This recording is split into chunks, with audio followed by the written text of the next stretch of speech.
খাওয়ার সময় সুন্নাহ মানলে কি বরকত পাওয়া যায় একটু দেখেন। এক সাহাবী এসে বলে, ইয়া রাসূলুল্লাহ, ইন্না নাআকুলু ওয়া লা নাশবা। হে আল্লাহর রাসূল, আমরা খাই কিন্তু পেট ভরে না। এরকম অনেক সময় হয় না? হয়। কার কার হয় দেখি? খাইলেও পেট ভরে না, দেখি কার কার।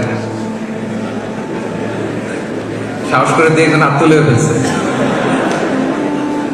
ঠিক আছে, সৎ সাহসের জন্য ধন্যবাদ। হতে পারে যারা কাজ করে বেশি, চিন্তা করে বেশি, ক্ষুধা লাগে। নট নেসেসারি যে আপনার অনেক দৌড়াইতে হবে, এক্সারসাইজ করতে হবে না। আপনি ব্রেন স্টর্মিং করলে ক্ষুধা লাগবে। আমি নিজেও ফিল করি, যখন কোনো কিছু নিয়ে খুব ভাবি তখন ক্ষুধা লাগে, এটা হয়।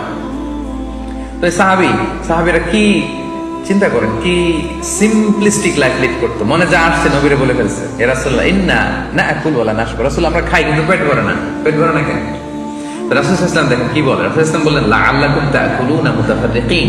মনে হয় তোমরা একা একা খাও, একসাথে খাও না। মনে হয় তুমি একা একা খাও, মেবি ইউ ইট অ্যালোন। একসাথে মনে হয় খাও না।